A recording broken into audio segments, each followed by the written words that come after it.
நான் வந்து UPSC civil servant ஆயிட்ட பிறகும் சைட் பை சைடு என்னால் வந்து சர்வ் பண்ண முடியுமா ஒரு என்ஜிஓவில், ஒரு நான் ப்ராஃபிட் என்ஜிஓவில் சர்வ் பண்ண முடியுமா அப்படின்னு கேட்க தான் சார்.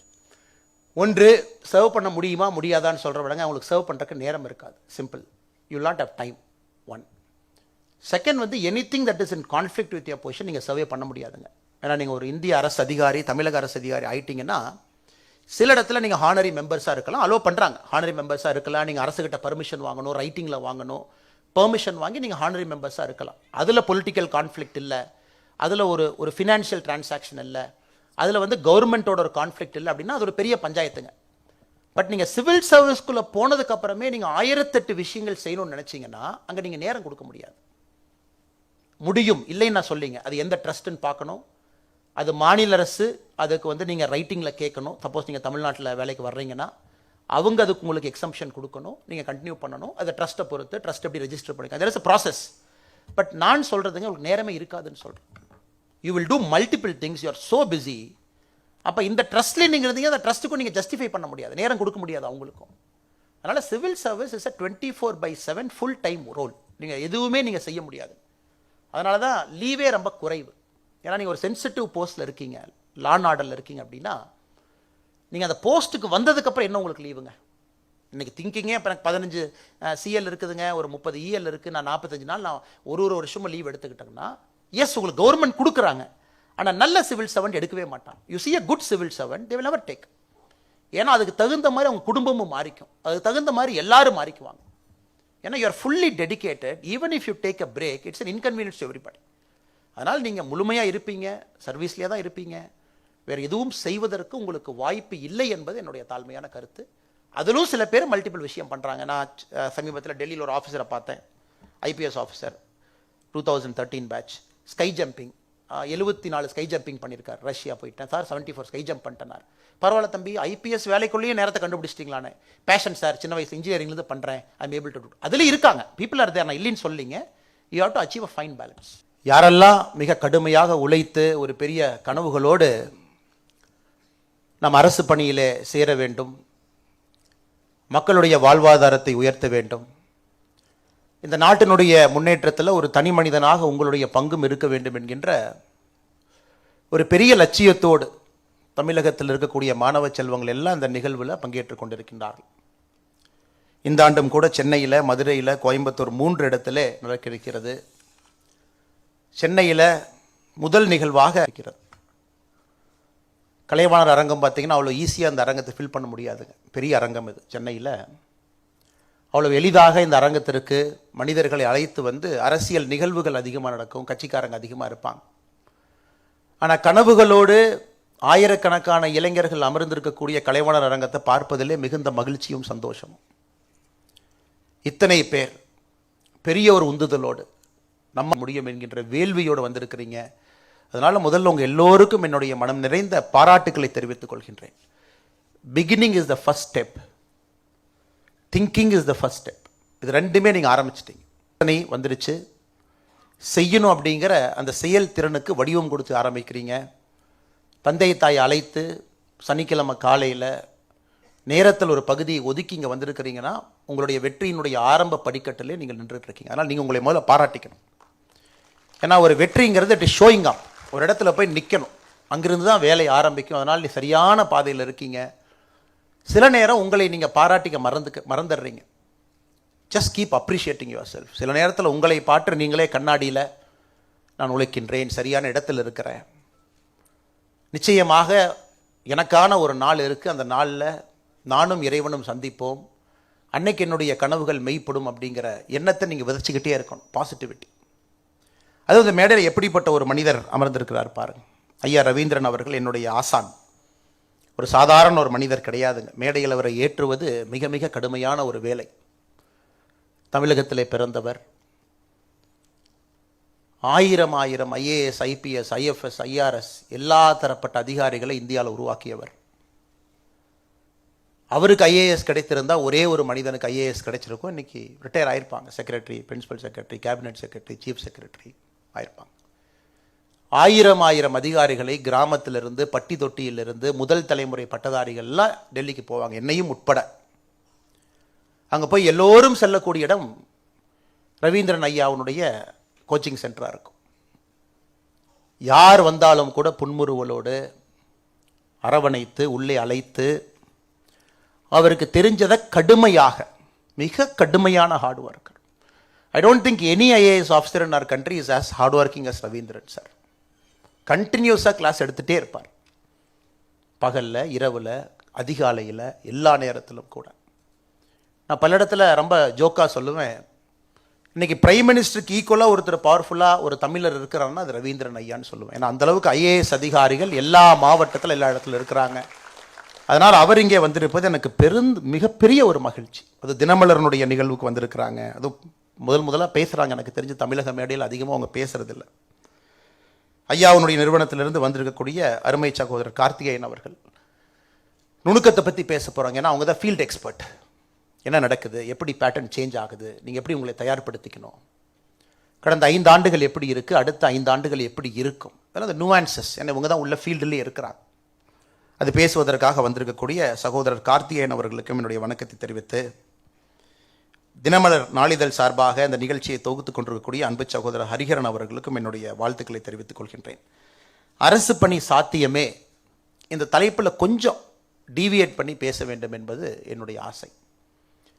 எதற்காக நீங்கள் அரசு பணிக்கு செல்ல வேண்டும், இதை கொஞ்சம் நேரம் பேசணும், ஒரு 15 நிமிடம். நீங்கள் அரசு பணிக்கு சென்ற பிறகு எப்படிப்பட்ட வாய்ப்புகள்லாம் உங்களுக்கு கிடைக்கும், அதை பயன்படுத்தி எப்படிப்பட்ட ஒரு நாட்டை நீங்கள் உருவாக்க போறீங்க, இதையும் பேச வேண்டும். இரண்டாவது, இந்த இரண்டும் உங்களுக்கு ஒரு உந்துதலாக இருந்து அரசு பணிக்கு உங்களை தள்ள வேண்டும் என்பது என்னுடைய ஆசை. எனக்கு இந்தியா மிக முக்கியமான ஒரு தருணத்தில் இருக்கு, மிக மிக முக்கியமான ஒரு தருணத்தில். ஒரு 3 மாதங்களாக அயல் நாட்டில் ஒரு பல்கலைக்கழகத்தில் படிப்பதற்கு ஒரு வாய்ப்பு. ஆக்ஸ்போர்ட் பல்கலைக்கழகத்தில் உலகத்தில் நம்பர் 1 யூனிவர்சிட்டின்னு சொல்லுவாங்க. அங்கே ஒரு 3 மாத காலம் ஒரு மாணவனாக இருந்த பொழுது ஒரே ஒரு விஷயத்தை மட்டும் பார்த்தாங்க. அங்கே இருக்கிறவங்களுக்கு இந்தியாவின் மீது எவ்வளவு பெரிய ஒரு நம்பிக்கை, இந்தியன் growth ஸ்டோரி மேலே அவர்கள் இருக்கக்கூடிய நம்பிக்கை. அடுத்த 25 ஆண்டுகள் எல்லோரும் சொல்வது இது இந்தியாவுடைய 25 ஆண்டுகள். சைனாக்கு 20 வருஷம் கிடைச்சிருச்சு, 2000 to 2020 சைனாவுடைய 20 ஆண்டுகள். அதற்கு முன்னாடி ஜப்பானுக்கு 20 இயர்ஸ் கிடைச்சிச்சு. வேர்ல்டு வார் 2க்கு பின்னாடி அமெரிக்காவுக்கு ஒரு 50 வருஷம் ஃப்ரீ ரன் கிடைச்சதுங்க. அதற்கு முன்னாடி பிரிட்டனுக்கு 200 வருஷம் கிடைச்சது. எல்லா நாடுகளும் ஒரு குறிப்பிட்ட காலகட்டத்தில் அவர்களுக்கு ஒரு ஃப்ரீ ரன், ஒரு எக்கனாமிக் பவரா, ஒரு குளோபல் பவரா அவங்க வந்துட்டாங்க. இன்னைக்கு 2020 ஆரம்பத்திலிருந்து 2047 50க்குள்ள இந்த உலகத்தில் நடக்கக்கூடிய எல்லா மாற்றங்களுக்கும் கூட ஒரு மிக முக்கிய நாடாக இருக்க போகுது நம்முடைய பாரத நாடு. அந்த நேரத்தில் நீங்கள் அரசு பணிக்குள்ள போறீங்க, யோசிச்சு பாருங்க. இதற்கு முன்பு இருந்த அதிகாரிகள் எல்லாம், பெரிய பெரிய மனிதர்கள், ஆளுமைகள்லாம் 1947க்கு பிறகு ஒரு கஷ்டமான ஒரு நாட்டில் லைஃப் எக்ஸ்பெக்டன்சி ரேட் 50 ஆண்டுகளுக்கு குறைவு, 40 ஆண்டுகளை விட குறைவு. அதெல்லாம் சண்டை போட்டாங்க. பாவர்ட்டி 64-65% ஆரம்ப காலகட்டத்தில் சண்டை போட்டாங்க. ஒரு எக்கனாமிக் சேஞ்ச், லிபரலைசேஷன் 1991 மாற்றி கொண்டு வந்தாங்க. அதற்கு பல அதிகாரிகள் போராடினாங்க.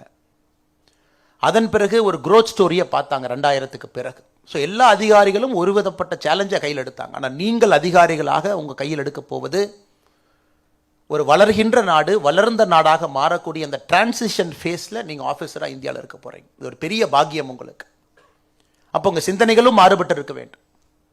நீங்கள் எப்படி இந்த சர்வீஸை பார்க்குறீங்க, அதிகாரிகளாக எப்படி பணிபுரிய போகிறீங்க, உங்ககிட்ட இருந்து அந்த நாடு என்ன எதிர்பார்க்குது, எல்லாமே மாறுபட்ட ஒரு கோணத்தில் கண்டிப்பாக ரவீந்திரன் ஐயா, கார்த்திகேயன் அவங்க பேசுவாங்க. இருந்தும் ஒரு 2-3 விஷயத்தை உங்களிடம் சொல்ல வேண்டும் என்பது என்னுடைய ஆசை.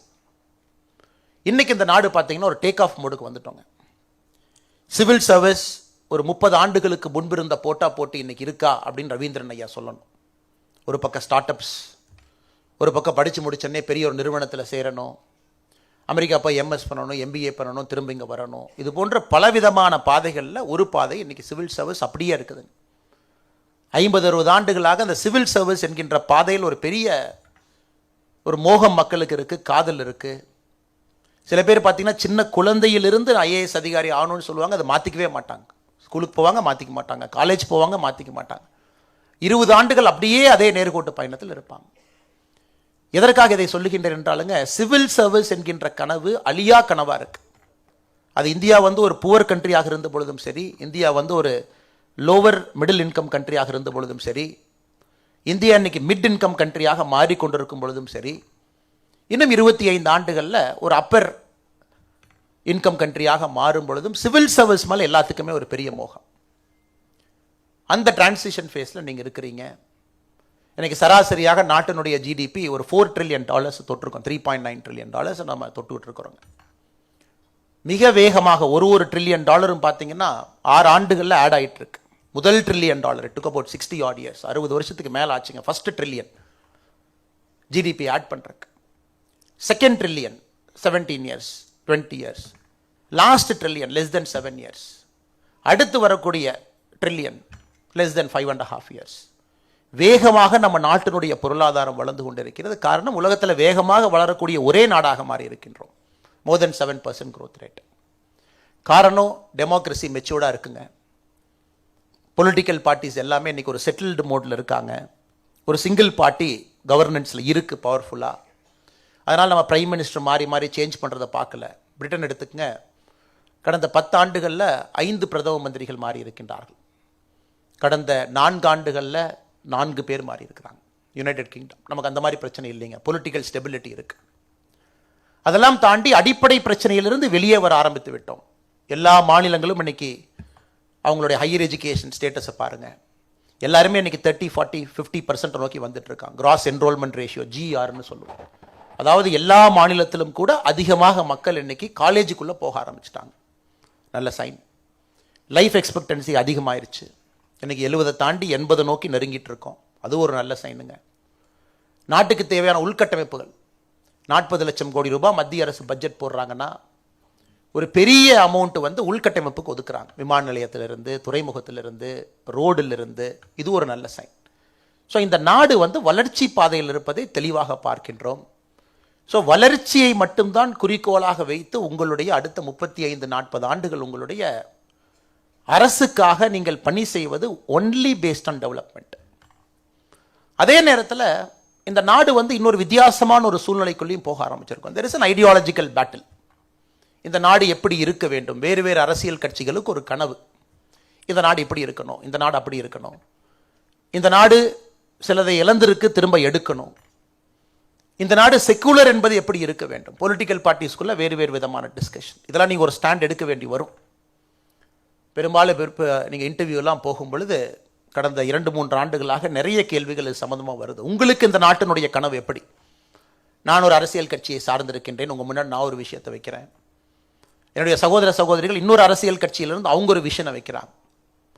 ஒரு காமன் மேனாக எல்லாத்தையும் நீங்கள் பார்க்குறீங்க. நாளைக்கு சிவில் சர்வெண்ட் ஆக போகிறீங்க. நீங்கள் உங்கள் விஷன் என்ன? உங்கள் விஷன் எந்த அளவுக்கு நம்ம கான்ஸ்டிடியூஷனல் ஈத்தோஸோட ஒத்து போயிருக்கு, எந்த அளவுக்கு நீங்கள் அலைண்டாக இருக்கீங்க, இதெல்லாம் இன்னைக்கு நீங்கள் ஒரு கால் எடுக்க வேண்டிய நேரம். ஒரு இண்டிவிஜுவல் பர்சனாக நம்ம ரவீந்திரனை எப்பவுமே சொல்லுவாங்க, கான்ஸ்டிடியூஷன் ஆஃப் இந்தியா மட்டும்தான் உங்கள் பைபிள், அது மட்டும்தான் உங்களுடைய பகவத்கீதா, அது மட்டும்தான் உங்களுடைய குரான். அதை தாண்டி எங்கேயும் கூட ஒரு சிவில் சர்வெண்ட்டுக்கு பணி செய்வதற்கு இடமே கிடையாதுங்க. எந்த அளவுக்கு அலைண்டாக நீங்கள் இருக்கீங்க, அது இன்னைக்கு தேவை உங்களுக்கு. 3வது, ஒரு காலத்தில் ஒரு எக்ஸாம் பாஸ் பண்ணிட்டேன், நான் ஐஏஎஸ் ஆகிட்டேன், 35 வருஷம் கேள்வியே கிடையாது. ஆனால் இன்னைக்கு அப்படி இல்லைங்க. கட்டிங் எட்ஜாக இருக்கணும். நீங்கள் தொடர்ந்து உங்களுடைய செயல்முறை, செயல்திறனை, ஸ்கில் செட்டை வளர்த்துக்கிட்டே இருக்கணும். திரும்ப வெளிநாடு போய் படிக்கணும், டொமஸ்டிக் ஃபண்டட் ஃபாரின் ட்ரைனிங் போகணும், மிட் கெரியர் ப்ரோக்ராம் போகணும், ஒரு பர்டிகுலர் ஃபீல்டில் நீங்கள் ஸ்பெஷலைஸ் ஆகணும். இதுவும் இன்னைக்கு இருக்கக்கூடிய சிவில் சர்வீஸுக்கு தேவை. ஸோ இது எல்லாம் நீங்கள் பார்க்க போகிறீங்க. ஏன்னா அந்த நாடு வளரும் பொழுது ஒரு சாதாரணமாக IAS அல்லது IPS அப்படின்னு போட்டிங்கன்னா அதுக்கு பெரிய மரியாதை இருக்காதுங்க 10 ஆண்டுகள் கழித்து. இண்டிவிஜுவலாக டெய்லி நீங்கள் உங்களை இம்ப்ரூவ் பண்ணிக்கிட்டே இருக்கணும். அது உங்கள் முன்னாடி இருக்கக்கூடிய மிகப்பெரிய சேலஞ்ச். ஏன்னா நிறைய உயரதிகாரிகள் டெல்லியில் பார்க்குறோம், பேசுகிறோம். எல்லோரும் இன்னைக்கு ஸ்பெஷலைஸ் பண்ண ஆரம்பிச்சிட்டாங்க. ஒரு ஜென்ரலைஸ் சர்வீஸாக இருக்கக்கூடிய ஒரு சிவில் சர்வீஸ் இன்னைக்கு டாப் லெவலில் பார்த்தீங்கன்னா ஸ்பெஷலைஸ் ஆகிட்டு இருக்கு. இது எல்லாம் கூட உங்களுடைய வாழ்க்கையில் அடுத்த 20 ஆண்டுகளில் நீங்கள் பயணம் செய்ய வேண்டிய தூரம். எல்லாவற்றையும் தாண்டி ஒரு மனநிறைவு அப்படிங்கிற வார்த்தையை நாங்கள் பயன்படுத்த விரும்புகிறோங்க. நிறைய எங்கிட்ட குறிப்பாக சகோதரிகள் வரும்பொழுது கேட்பாங்க, அண்ணா நான் IAS ஆகலான்னு இருக்கேன், IPS ஆகலான்னு இருக்கேன். நான் முதல் கேள்வி அவங்ககிட்ட கேட்பேன், கண்ணை கொஞ்சம் மூடிக்குங்க அப்படிமே. கண்ணை மூடினதுக்கப்புறம், சரி ஓகே நீங்கள் IPS ஆகிட்டீங்க, உங்களை வந்து அஸ்ஸாம் கேடர் உங்களுக்கு கிடச்சிருக்கு, அதில் கோக்ரஜார் அப்படிங்கிற மாவட்டத்தில் உங்களுக்கு அசிஸ்டன்ட் சூப்பர்டென்ட் ஆஃப் போலீஸ் அப்படிங்கிற முதல் போஸ்ட் உங்களுக்கு கிடைக்குது. நீங்கள் கண்ண மூடி இமேஜின் பண்ணிக்கங்க, அசாமில் கோக்ரஜார் அப்படிங்கிற மாவட்டத்தில் நீங்கள் போய் பணிக்கு சேருவீங்களா அப்படின்னு. அவங்க யோசித்தாங்க, ஆனால் நம்ம தமிழ்நாடு பக்கம் கிடைக்காதுங்களா அப்படின்னாங்க. நான் சொல்ல, இல்லை சகோதரி, நான் சொல்கிறத நீங்கள் நல்லா உள்ளிருந்து இன்டர்னலைஸ் பண்ணிக்கங்க. நாகாலாண்டாக இருக்கலாம், மணிப்பூராக இருக்கலாம், அசாமாக இருக்கலாம், ஜார்க்கண்டாக இருக்கலாம், எந்த விதமான மாநிலமும் இருக்கலாம். இதற்கு பதில் எஸ்ன்னு நீங்கள் சொன்னீங்கன்னா சிவில் சர்வீஸ் ப்ரிப்பரேஷனுக்குள்ளே வாங்க. நம்ம பிக் அண்ட் சூஸ் பண்ணி எனக்கு இந்த மாநிலம் இருந்தால் நல்லாயிருக்கும், இந்த மாநிலம் எனக்கு கொஞ்சம் கம்ஃபர்டபுள், நான் பேசக்கூடிய லாங்குவேஜ் மொழித்திறன் இந்த மாநிலத்தோடு ஒத்துப்போகும், அப்படி நீங்கள் நினைக்க ஆரம்பிச்சிங்கன்னா ப்ரிப்பரேஷன்லேயே வந்து நம்ம ஒரு 20% பேக் ஃபுட்டில் வந்து ப்ரிப்பரேஷன் பண்ணுற மாதிரி இருக்கும் அப்படின்னு நான் பல இடத்துல சொல்லுவேன். நீங்கள் சிவில் சர்வெண்ட்டு நீங்கள் முடிவு பண்ணி உள்ளே இறங்குறீங்க அப்படின்னா முழுதாக உங்களை இந்த நாட்டுக்கு நீங்கள் அர்ப்பணிக்கிறீங்க. முழுதாக. அது எங்கே வேண்டுமானாலும் நீங்கள் போகலாம், எந்த இடத்துக்கு வேணாலும் நீங்கள் போகலாம், எந்த விதமான ரிஸ்க்கை வேணாலும் நீங்கள் எடுக்க வேண்டி வரும். அது எப்படிப்பட்ட அதிகாரி, பார்டர் டிஸ்ட்ரிக்ட் கிடைக்கலாம், ஐஏஎஸ் அதிகாரியா, நார்த் ஈஸ்ட் கிடைக்கலாம், ஜம்மு அண்ட் காஷ்மீர் பஞ்சாப் இருக்கலாம், சென்ட்ரல் பார்ட் ஆஃப் இந்தியா கிடைக்கலாம், சதர்ன் பாயிண்ட் கிடைக்கலாம். எதற்காக திரும்ப நான் அதை எம்ஃபசிஸ் பண்ணுறேன்னாங்க, நிறைய சிவில் சர்வீஸ் சகோதர சகோதரிகள் கொஞ்சம் இன்னைக்கு ஹாப்பினஸ் கோஷன்ட் குறைவாக இருப்பதை நம்ம பார்க்குறோம். ஒரு மன நிறைவு, டெப்டேஷன் போகலாமா, திரும்ப 5 வருஷம் ஹோம் ஸ்டேட்டுக்கு வந்துடலாமா, அது சென்ட்ரல் கவர்மெண்ட்டை சொல்லி ஆக்டிவேட் பண்ணலாமா, இல்லை இன்டர்ஸ்டேட் டெப்டேஷன் போகலாமா. இன்றைக்கி நான் உங்களிடம் அன்பான வைக்கக்கூடிய ஒரு வேண்டுகோள், எவ்வளவுக்கு எவ்வளவு நம்முடைய தாய்மொழி, நம்முடைய தாய் திருநாடு, நம்முடைய தமிழ் மாநிலத்திலிருந்து வெளியே எவ்வளவுக்கு எவ்வளோ போகிறீங்களோ ஆரம்ப கால கெரியரில் அவ்வளோ விஷயங்கள் ஒரு மனிதனாக நீங்கள் கற்றுக்கொள்வதற்கு ஒரு வாய்ப்பு, ஒரு சேலஞ்சாக நீங்கள் எம்ப்ரேஸ் பண்ணிக்கணும். அன்ஹாப்பி சிவில் சர்வன்ட்ஸ் நமக்கு வேண்டாங்க, உங்களுக்கும் வேண்டாம், நாட்டுக்கும் வேண்டாம், யாருக்கும் வேண்டாம். Nobody needs an unhappy civil servant. ஒரு நாளும் பணியில் இருக்கும் பொழுது அதை சுமையாக பார்ப்பவர்கள். போன வாரம் பார்த்தீங்கன்னா கர்நாடகா மாநிலத்தில் ஒரு துயரமான செய்தியை பார்த்தேன். இந்த பேட்ச் ஐபிஎஸ் ஆஃபீஸர் கர்நாடகாவில் ரிப்போர்ட் பண்ணிட்டாரு. மைசூர் போலீஸ் அகாடமியில் ஸ்டேட் ட்ரைனிங் 3 வாரம் முடிச்சுட்டு அவருடைய ஃபஸ்ட்டு சார்ஜ் ஏஎஸ்பி ஹாசன் எடுக்கிறதுக்கு ரோட்டில் போகிறாரு, ஆக்சிடென்ட் ஆகி இறந்துடுறார். நீங்கள் செய்தித்தாளில் பார்த்துருக்கலாம், டிவியில் பார்த்துருக்கலாம். எல்லா சிவில் சர்வெண்ட்டுமே நீங்கள் முழுமையாக இந்த நாட்டிற்கு அர்ப்பணித்த பிறகு you have to understand that you are dedicating yourself fully to this country's progress. உங்களுக்கு விருப்பு வெறுப்பு என்பது பெரிதாக இருக்கக்கூடாது என்பதற்குத்தான் திரும்ப திரும்ப இந்த பாயிண்ட்டை நான் சொல்கிறேன். ஏன்னா இதெல்லாம் உங்கள் ப்ரிப்பரேஷனில் வந்து வர ஆரம்பிச்சதுன்னா ரொம்ப ஈஸியாக போயிருக்கு. ரவீந்திரநாத் தாகூர் ரொம்ப அருமையாக சொல்லுவார், anything is possible in life provided you create the capacity to receive it அப்படிம்பார். வாழ்வில் எதுவும் சாத்தியமே. எப்பொழுது சாத்தியம் என்றால், எது வந்தாலும் கூட அதை கிரகிக்கக்கூடிய தன்மையை நீங்கள் உருவாக்கி கொள்ள வேண்டும். உங்கள் மனசில் அதை உருவாக்கிட்டீங்கன்னா எனிதிங் இஸ் பாசிபிள் அப்படிம்பார். ரொம்ப பியூட்டிஃபுல்லாக சொல்லுவார். Anything is possible in life provided you create the capacity to receive it. அதனால் இன்னைக்கு சிவில் சர்வன்ட்ஸ் நிறைய பேர் தோற்பது அப்படிங்கிற வார்த்தை நான் பயன்படுத்த மாட்டேங்க. சிவில் சர்வீஸை பொறுத்த வரைக்கும் தோல்வின்னு ஒன்று கிடையாது. அது வெளியிருந்து சிவில் சர்வீஸே தெரியாதவங்க அந்த வார்த்தையை பயன்படுத்துவாங்க. ரவீந்திரன் அவர்கள் சிவில் சர்வீஸ் எழுதுனாங்க, அவங்களுக்கு சிவில் சர்வீஸ் கிடைக்கல, இதை தோல்வின்னு யாராவது பார்த்தாங்கன்னா அவங்க தான் பெரிய முட்டாளாக இருக்கணும். அதனால்தான் ஒரு பயிற்சி மையத்தை உருவாக்கி 1000 சிவில் சர்வெண்ட்டை உருவாக்கியிருக்கிறாங்க. அதனால் சிவில் சர்வீஸில் ப்ரிப்பேர் பண்ணுறவங்க யாரும் தோல்வி என்கின்ற வார்த்தையை கையில் எடுக்காதே. It is conditioning, it is preparing, it is creating a new human being in you. ஜெயிச்சிட்டிங்கன்னா அது ஒரு பேப்பரில் வரக்கூடிய ஐஏஎஸ் அப்படின்னு. ஒருவேளை நீங்கள் எவ்வளோ கஷ்டப்பட்டு உங்களுக்கு கிடைக்கல அப்படின்னா probably you will do something better in life. அப்படி தான் எப்பவுமே நீங்கள் சிவில் சர்வீஸ் ப்ரிப்பரேஷன் எடுத்துக்கணும். எதற்காக நான் திரும்ப அதிகமாக பேசுகிறேன் அப்படின்னாங்க, மனதளவில் நீங்கள் தயாராக வேண்டும் என்பதற்காகத்தான் இந்த விஷயத்தை திரும்ப நான் சொல்கிறேன்.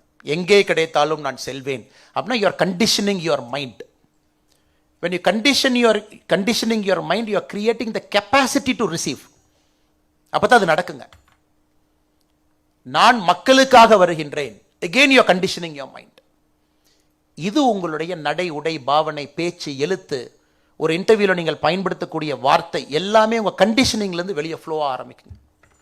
அதனால் என்னுடைய அன்பான வேண்டுகோள், இந்த அரங்கத்துக்குள் இருக்கக்கூடிய அன்பு சகோதர சகோதரிகள், நான் சிவில் சர்வீஸ்க்கு வரணும்னு நீங்கள் நினச்சிங்கன்னா ஃபுல்லி டெடிகேட் யுவர் செல்ஃப். இதில் 1% கூட உங்களுக்கு சலனம் இருக்கக்கூடாது, 1% கூட உங்களுக்கு டவுட் இருக்கக்கூடாது. You should not have a single percent doubt about you.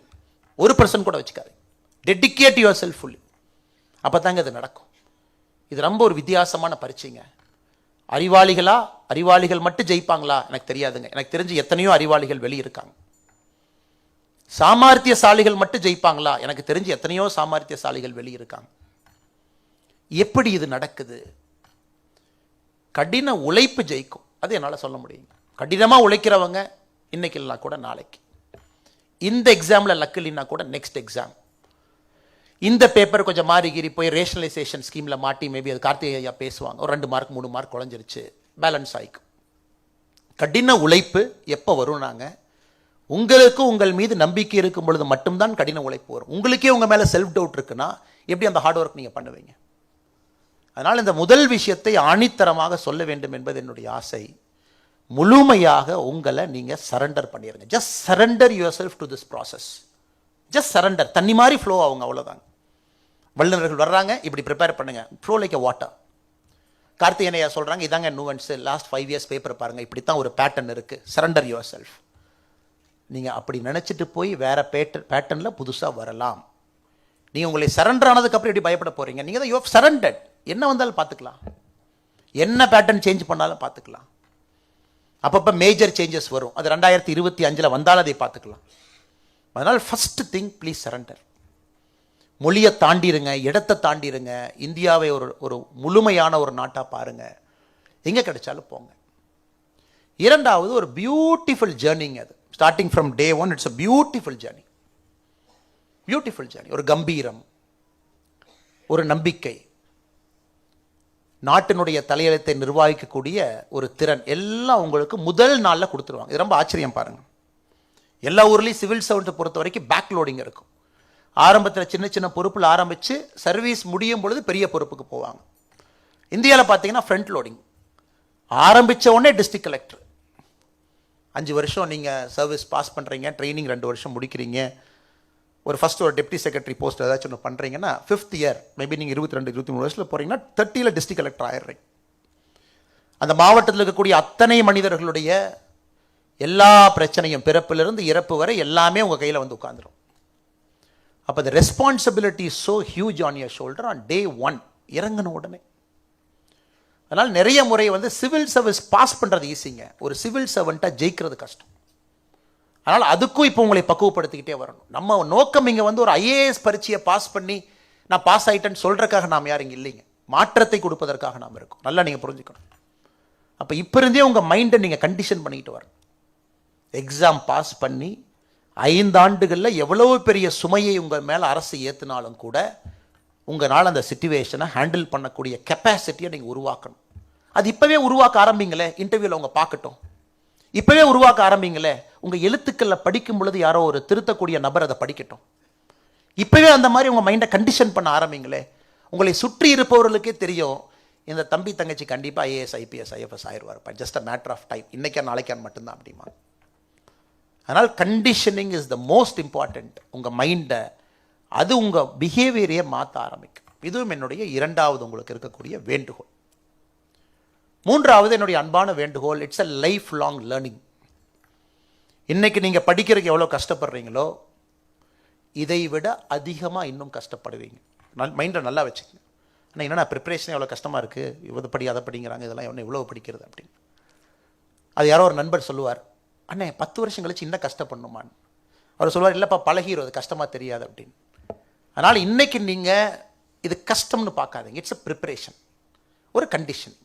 அவ்வளோ விஷயத்தை கிரகிக்கணும், படிக்கணும், சிம்பிளாக ப்ரெசென்ட் பண்ணணும், எப்படி எந்த இடத்துல நீங்கள் படிச்சிருக்கக்கூடிய விஷயத்தை நீங்கள் சொல்ல போகிறீங்க அப்படிங்கிறது ஒரு கலை.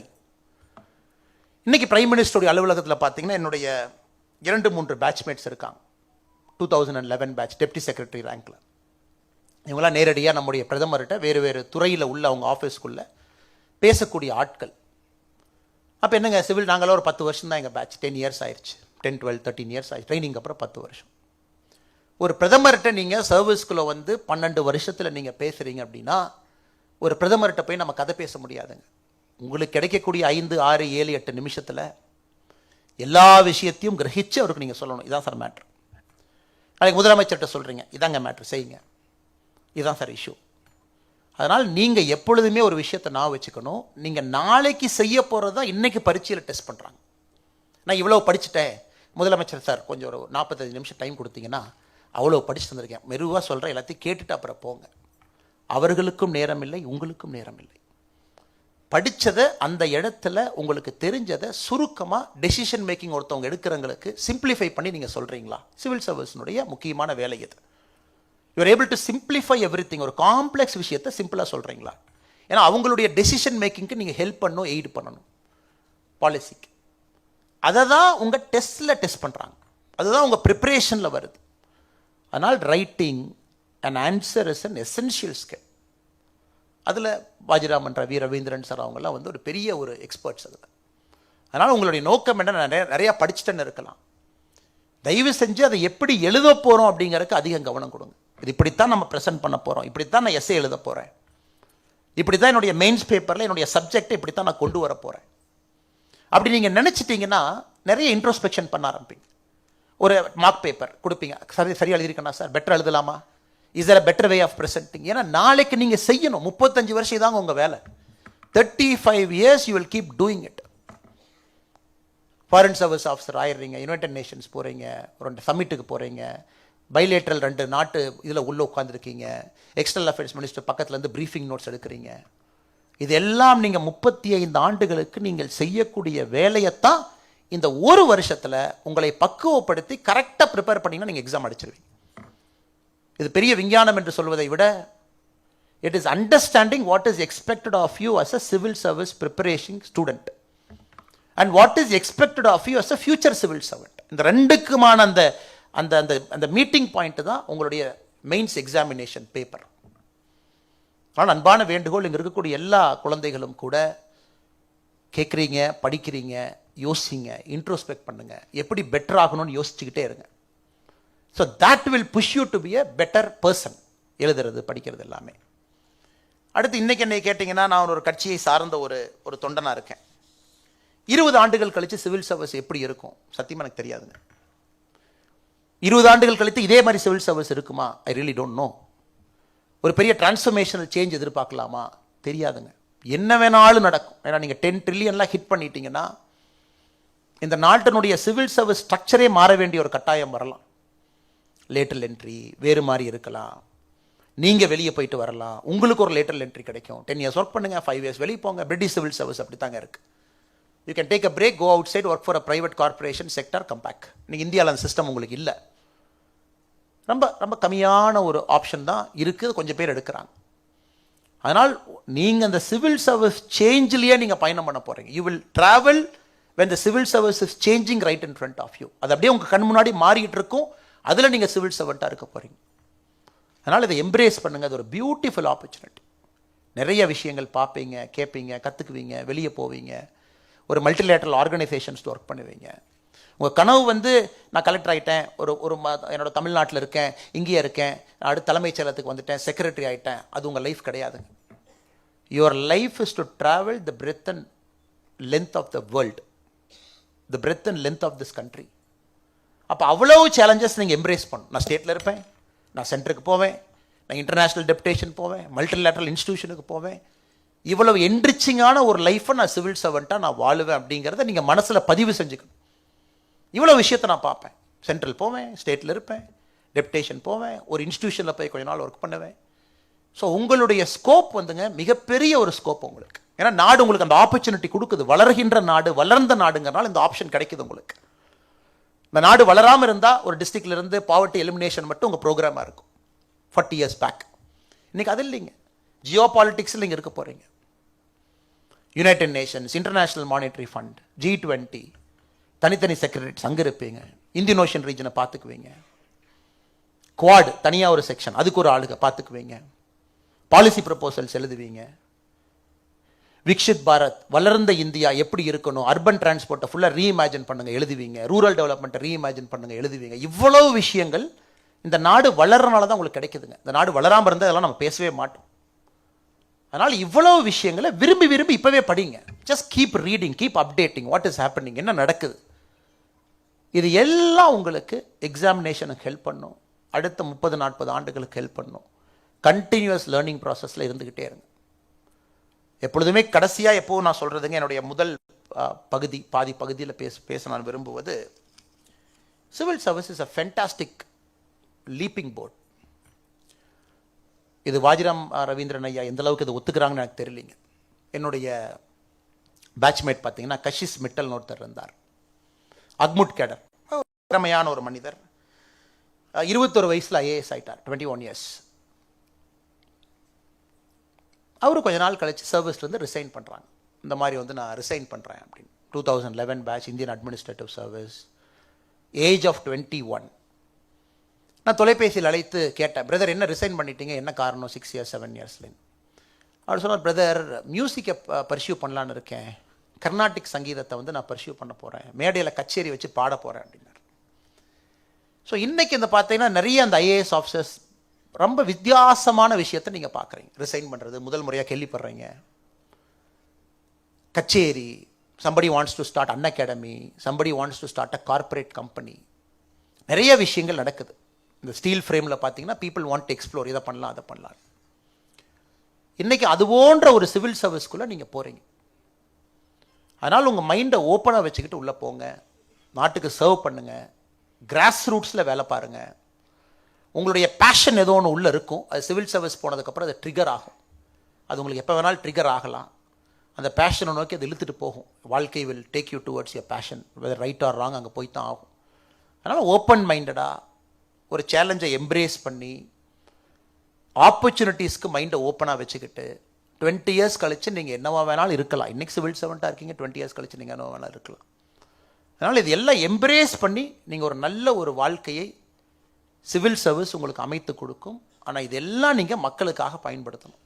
இது என்னுடைய முதல் பகுதியில் உங்களுக்கு சொல்ல வேண்டும் என்பது என்னுடைய ஆசைங்க. இரண்டாவது பகுதியை பொறுத்தவரை, சார் ஒருவேளை சிவில் சர்வீஸ் கிடைக்கலனா எப்படி? நான் ரெக்கார்டை பாருங்கள் சார். இன்றைக்கி டேட்டா பார்த்தா தமிழ்நாட்டில் இருந்து கடந்த 2023 இந்தியாவில் செலக்ட் ஆன கேண்டிடேட்டில் 4.43% தான் தமிழ்நாட்டிலேருந்து கிடச்சிருக்காங்க. 2022 4.18% தான் டோட்டல் கேண்டிடேட்டில் தமிழ்நாடு செலெக்ஷன். 2021 3.94. ஸோ ஒரு பேட்டர்ன் பார்த்தீங்கன்னா, ஒரு தமிழகத்தை பொறுத்த வரைக்கும் வலிமையான ஒரு மாநிலமாக இருக்குங்க. எப்பொழுதுமே செலெக்ஷன் வந்து 10% இருக்கும். இந்தியாவில் மொத்தமாக எவ்வளோ செலக்ட் ஆகிறாங்களோ தமிழ்நாடு 10%க்கு மேலே இருக்கும். எப்பவுமே 10% மேலே. என் பேட்சில் 10%ங்க, 10%க்கு மேலே இருக்கும். ஆனால் ஏதோ ஒரு காரணத்திற்காக நம்முடைய தமிழ்நாடு வந்து இன்னைக்கு இட் இஸ் பிட்வீன் 4 to 5%. இது கண்டினியூஸாக ஒரு பேட்டர்ன் மாதிரி இருக்குங்க. போன ஆண்டு, இது ரவீந்திரன் ஐயா தான் இதற்கான பதில் நமக்கு சொல்லணும். போன ஆண்டு 2023 தேர்வு முடிவுகள் பார்த்தீங்கன்னா 1016 கேண்டிடேட் இந்தியாவில் செலக்ட் ஆகிறாங்க, தமிழ்நாட்டிலேருந்து 45. 2022 933 செலக்ட் ஆகிறாங்க, 39 பேர் தமிழ்நாடு. இது என்ன காரணம் என்பதை நாம் எல்லாமே கண்டுபிடிச்சிக்கிட்டே இருக்கோம். Why it is falling down, என்ன காரணம்? இங்கிருந்து 4 கேபினெட் செக்ரட்டரி தமிழ்நாட்டிலேருந்து போயிருக்கிறாங்க. பாலராம சிவராமன் ஐயா, சுவாமிநாதன் ஐயா, சேஷன் ஐயா, இப்போ சோமநாதன் ஐயா current cabinet secretary, TK Subramaniam ஐயா என்னுடைய ஊரை சார்ந்த கரூரை சார்ந்தவங்க. 5 கேபினெட் செக்ரட்டரி தமிழ்நாடு கொடுத்துருக்குதுங்க. 4 ஃபாரின் செக்ரட்டரி கொடுத்துருக்கோம். ஏபி வெங்கடேஸ்வரன் ஐயா, கிருஷ்ணன் ஸ்ரீனிவாசன் ஐயா, Krishnan Raghunathan, S Jaishankar. Home secretary 3 பேர் கொடுத்துருக்குறோங்க, HVR Iyengar, TCS Srinivasavaradhan, N Gopalaswamy ஐயா. ஃபினான்ஸ் செக்ரட்டரி 3 பேர் கொடுத்துருக்குறோங்க. ஸோ இங்கிருந்து நிறைய உயரதிகாரிகள் இந்தியா அரசனுடைய பின்னக்கல் highest post, home secretary, finance secretary, cabinet secretary, இங்கே வரைக்கும் போகிறாங்க. இன்னைக்கு நீங்கள் ரொம்ப தீர்க்கமாக யோசிக்க வேண்டியது, இன்னைக்கு இருக்கக்கூடிய நம்முடைய தமிழ் சொந்தங்கள், how to stop this falling rate.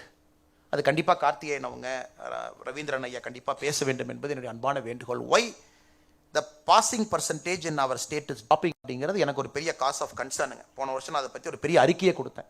நம்ம என்ன பண்ணணும், தமிழ்நாடு அரசு என்ன செய்ய வேண்டும், நாம் என்ன செய்யணும், எதற்காக தமிழ்நாட்டிலிருந்து pass percentage it is coming down below 5%. இதை எப்படி சரி பண்ணுறது? இது ஒரு கேள்வி. அவர்களுக்கும் நான் உங்கள் சார்பாக கேட்கின்றேன், என்ன பிரச்சனை? Is it a way in syllabus is design? Is it a way our educational model? அல்லது நம்ம எடுக்கக்கூடிய ஆப்ஷனல் பேப்பரில் பிரச்சனை இருக்கா? அந்த ஆப்ஷனல் பேப்பருக்கு ஃபாலிங் பர்சன்டேஜ் இருக்கா? ஏன்னா தமிழ்நாட்டிலேருந்து சில ஆப்ஷனலை தான் நம்ம அதிகமாக ப்ரிஃபர் பண்ணுவோம், அதை பற்றி அவங்க பேசுவாங்க. ஸோ இந்த கேள்விகள் உங்கள் சார்பாக அவங்களுக்கு நான் வைக்கிறேன். ஏன்னா இது மாணவர்கள்ட்ட ஒரு சிறிய அச்சத்தை ஏற்படுத்தி இருக்கிறது. என்ன காரணம், why it is falling down அப்படின்னு. இரண்டாவது, நான் எல்லார்ட்டையும் கேட்கக்கூடிய கேள்விங்க, நமக்கு ஆல் இந்தியா டாப்பர்ஸ் ஏன் நமக்கு குறைவாக இருக்கிறாங்க? Why we are getting very less all India toppers? உதாரணத்துக்கு 2023 UPSC civil service Tamil Nadu topper 107வது ரேங்க். ஸோ ஃபர்ஸ்ட் ரேங்கோ செகண்ட் ரேங்கோ தேர்ட் ரேங்கோ இல்லை, ஏன் நம்ம கீழே இருக்கோம்? இது என்ன விஷயம் அப்படிங்கிறத இவங்க 2 பேர் நமக்கு சொல்லணும். குறிப்பாக அதிலிருந்து நம்முடைய ப்ரிப்பரேஷன் ஸ்ட்ராட்டஜியை நம்ம சேஞ்ச் பண்ணிக்கணுமா அப்படிங்கிறது உங்களுக்கு அது யூஸ்ஃபுல்லாக இருக்க வேண்டும் என்பது என்னுடைய கருத்தும் கூட. அடுத்து, வாட் இஃப் சிவில் சர்வீஸ் எனக்கு கிடைக்கல அப்படின்னா என்ன செய்யலாம், மைண்ட் செட் எப்படி இருக்கணும் அப்படின்னு. ஏன்னா அது பேச வேண்டிய நேரம், அது கண்டிப்பாக பேசணுங்க. நம்ம எல்லோருமே சிவில் சர்வீஸ் ப்ரிப்பேர் பண்ணுறோம், எல்லோருக்கும் கிடைக்கணும், நம்ம எல்லோரும் பாஸ் ஆகணும், அதில் எந்த மாற்று கருத்தும் இல்லைங்க. தமிழ்நாட்டில் குரூப் 1 சில பேர் எழுதுவீங்க, சில பேர் சிவில் சர்வீஸ் மட்டும், ஆல் இந்தியா சிவில் சர்வீஸ் மட்டும் ஃபோக்கஸ் பண்ணுவீங்க. நான் உங்ககிட்ட சொல்கிறதுங்க, உங்கள் மைண்டை கொஞ்சம் லிபரேட் பண்ணிட்டீங்கன்னா, உங்கள் மைண்டை கொஞ்சம் ஃப்ரீடம் கொடுத்துட்டீங்க அப்படின்னா இந்த எண்ணம் உங்களுக்கு வராது என்பது என்னுடைய அன்பான வேண்டுகோள். இந்த வாட் இஃப் அப்படிங்கிறதே நம்ம எடுத்துடலாங்க உங்கள் மைண்ட்லேருந்து. Will just remove this word called what if. கிடைக்கலன்னா என்ன பண்ணுறது?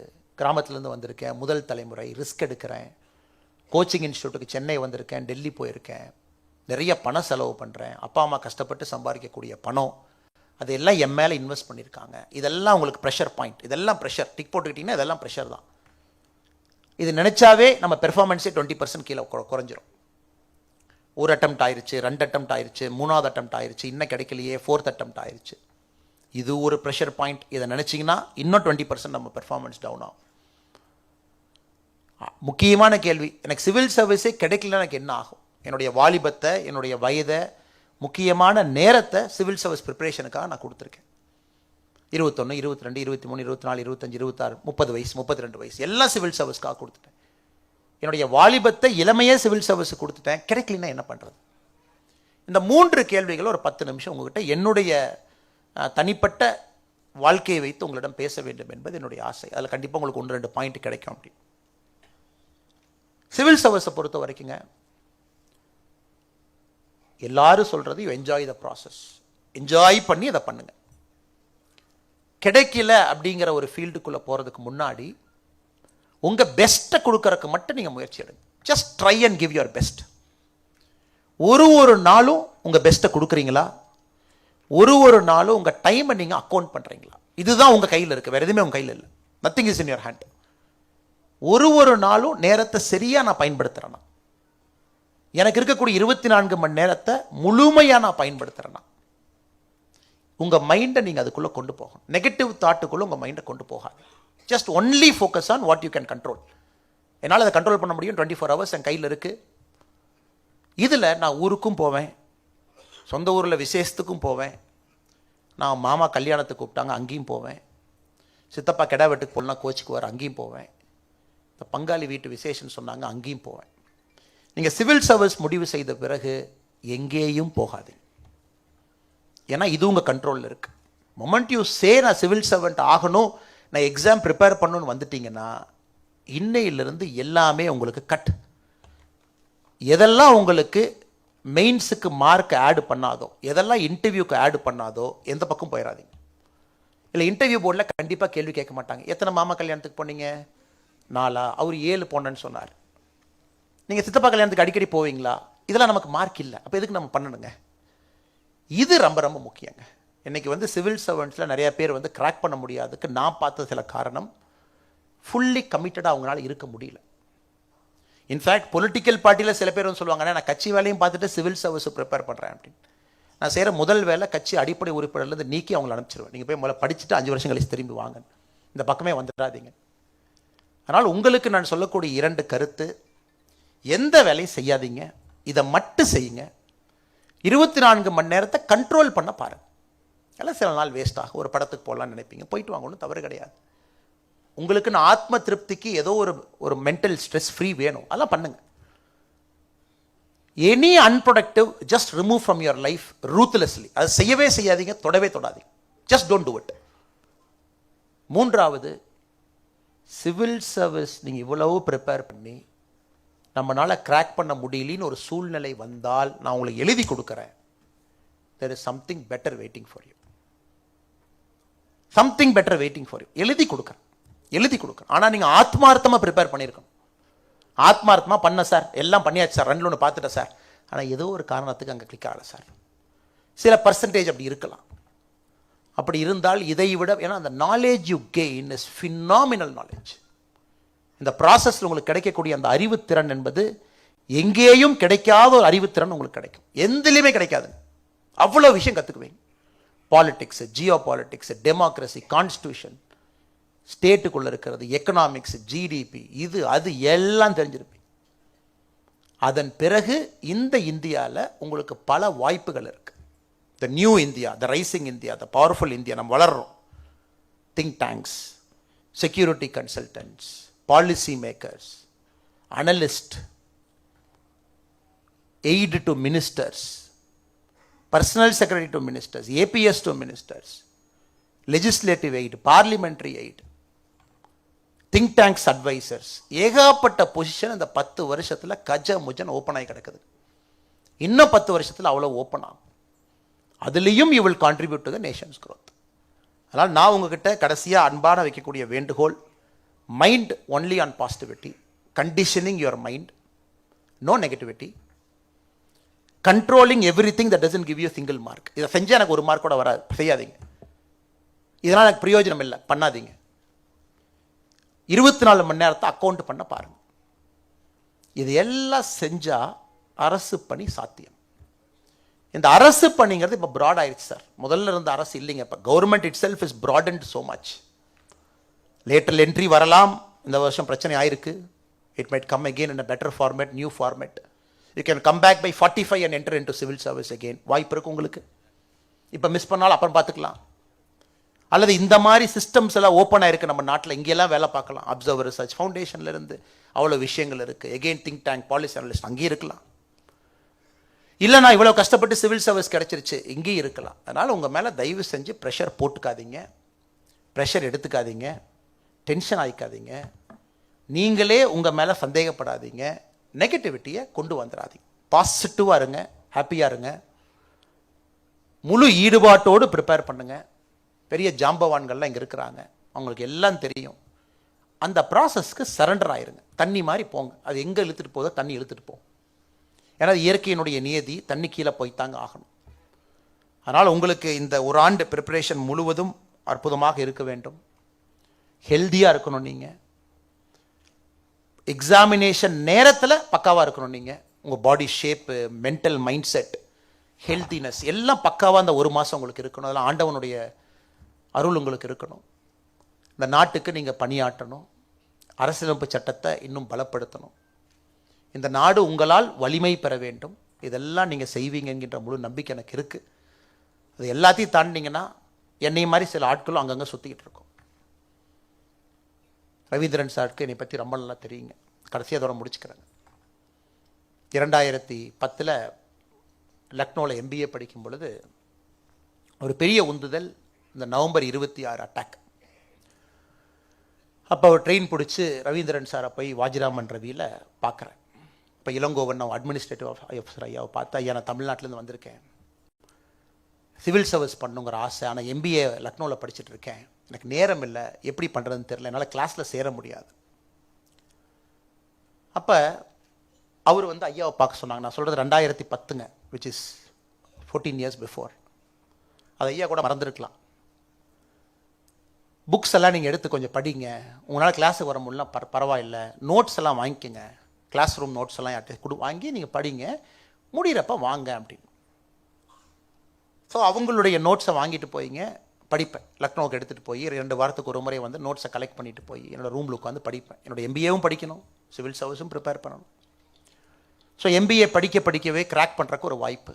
மெயின்ஸ் அப்போவே லக்னோவில் எழுதுனங்க, கிராக் ஆயிடுச்சு. அதுக்கப்புறம் மறுபடியும் கிளம்பி ஐயாவை பார்த்தேன். நம்முடைய மாண்புமிகு முன்னாள் DGP ஐயா M. ரவி அவர்கள் வந்திருக்கின்றார்கள். எல்லார் சார்பாக ஐயா அவர்களுக்கு வருக வருக என்கின்ற வரவேற்பு ஐயா கொடுத்துட்றாங்க. பாருங்கள் எப்படிப்பட்ட ஜாம்பவான்கள்லாம் இன்றைக்கி உங்கள்கிட்ட பேச வந்திருக்காங்க பாருங்கள். ரவி ஐயா ஒரு அற்புதமான ஒரு மோட்டிவேஷனல் ஒரு ஆஃபீஸர். எல்லா ஆஃபீஸரும் அவங்க உண்டு அவங்க வேலை உண்டுன்னு இருப்பாங்க. ஆனால் ரவி ஐயாவை பொறுத்தவரை ரிட்டையர் ஆகியும் இளைய தலைமுறை நன்றாக இருக்க வேண்டும் என்று எல்லா விஷயம் பேசுகிறாங்க. ஜியோ பாலிட்டிக்ஸ் பேசுகிறாங்க, ரஷ்யா உக்ரைன் கான்ஃப்ளிக்ட் அன்றைக்கி ஒரு வீடியோ பார்த்தேன் பேசுகிறாங்க, எல்லா விஷயம் பேசுகிறாங்க. என்ன ஒரு இது பாருங்கள், மாணவர்களுக்கு அவர் ரிட்டையர் ஆனதுக்கு அப்புறமும் பயன்படுறார். அதனால் உண்மையாலுமே ஐயா அவர்களுக்கு ஒரு பெரிய பாராட்டு இந்த இடத்துல எங்கள் சார்பாக நான் சொல்லணுங்க. ரவீந்திரன் சார் என்னோட MBA முடிச்சுட்டு ஐயாவை போய் பார்க்குறேன் டெல்லியில். அப்போ இன்டர்வியூ கால் வந்திருக்கு. அப்போ ரவீந்திரன் சார் சொன்னார், ஒன்றும் கவலைப்படாதீங்க, ஒரு மார்க் இன்டர்வியூ ஒரு 3 செஷன் நான் கொடுக்குறேன், நீங்கள் அட்டன் பண்ணுங்க அப்படின்னார். ஃபஸ்ட்டு மார்க் இன்டர்வியூ ஐயா கேள்வி கேட்குறாரு, நான் பதில் சொல்கிறேன் ஐயாவோட சேம்பரில். உடனே என்னை பார்த்துட்டு சொன்னார், நீங்கள் மறந்துருப்பாரான்னு தெரியலிங்க, சொன்னார், தம்பி நீங்கள் நல்ல மார்க் வாங்குவீங்க தம்பி அப்படின்னு சொல்லிட்டு அப்படியே பார்த்தார்.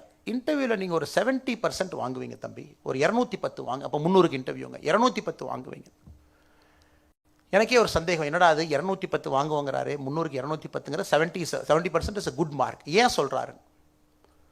ஒரு வார்த்தை என்கிட்ட சொன்னார், உங்கள் ஒரிஜினாலிட்டியை மட்டும் விட்டுறாதீங்க தம்பி, யூ ஆர் வெரி ஒரிஜினல் அப்படின்னார். அது ஐயா நான் வச்சிருக்காரான்னு தெரியல. யூ ஆர் வெரி ஒரிஜினல், யாருக்காக உங்களை மாற்றிக்காதீங்க. நீங்கள் ரொம்ப இந்த கோச்சிங் எல்லாம் போனீங்கன்னா சில நேரம் உங்கள் ஒரிஜினாலிட்டி மாறி போயிடும். நீங்கள் பேசுறது கொஞ்சம் அப்படி இப்படி இருந்தால் கூட தம்பி அதெல்லாம் ஒன்றும் பிரச்சனை இல்லை, ஒரிஜினாலிட்டி எதிர்பார்க்குறாங்க, நீங்கள் இன்டர்வியூக்கு இதே மாதிரி போங்க அப்படின்னு. அந்த ஒரே நம்பிக்கையோடு இன்டர்வியூக்கு போனாங்க. இன்டர்வியூவில் எனக்கு கிடைத்த மதிப்பெண் வந்து 240, 80%, 80%.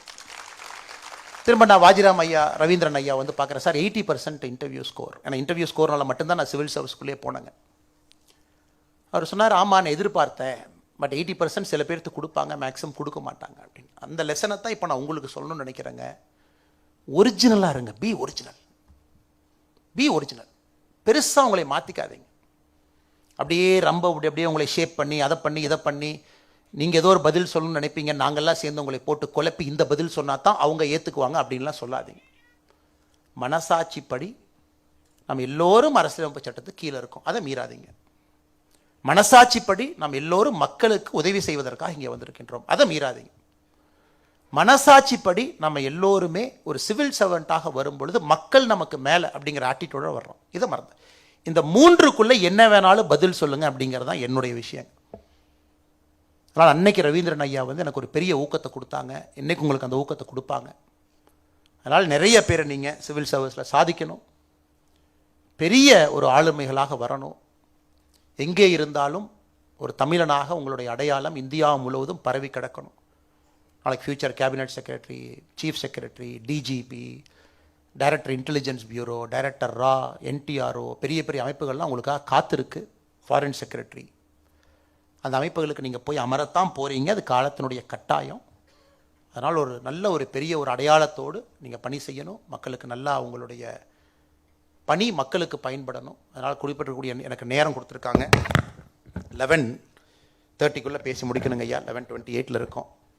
அதனால் வாய்ப்பு கொடுத்த தினமலர் நிறுவனத்திற்கு நன்றி தெரிவித்து, நீங்கள் எல்லோரும் சாதிக்க வேண்டும் என்று எல்லாம் வல்ல இறைவனை, அல்லாவை, ஜீசஸ் கிரைஸ்ட்டை, எல்லா 1,00,000க்கும் மேற்பட்ட இந்து கடவுளை வேண்டிக்கிறேன். நீங்கள் எந்த மதமாக எந்த ஊராக யாராக இருந்தாலும் உங்களுக்கு அருள் கிடைக்கட்டும். நீங்கள் எல்லாம் சேர்ந்து கிராக் பண்ணணும். குறிப்பாக அப்பா அம்மாவுக்கு ஒரு பெரிய நன்றி.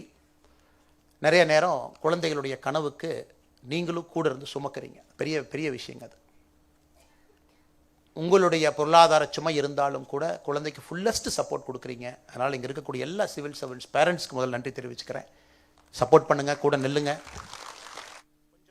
இந்த துறை கொஞ்சம் ஏற்றம் இறக்கமாக தான் இருக்கும், கொஞ்சம் அப்படி எப்படி இருக்கும். மனசு நீங்கள் விட்டுறக்கூடாது, நீங்கள் மனசு விட்டால் குழந்தைங்க மனசு விட்டுருவாங்க. அதனால் கொஞ்சம் அப்படியே குழந்தைங்களோட அப்படியே ஒரு 4-5 இயர்ஸ் செயல் பண்ணி கூட நெல்லுங்க.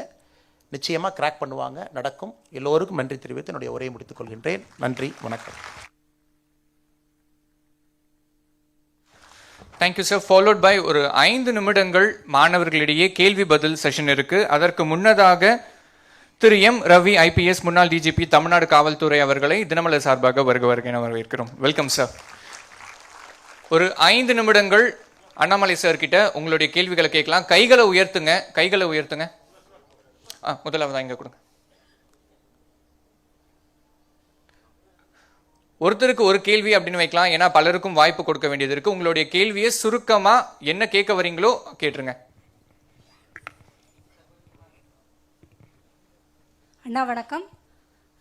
முக்கிய முடிவுகள் நீங்கள் எடுக்கிற முன்னாடி கன்சிடர் பண்ணுற எல்லா விஷயங்களும் என்ன?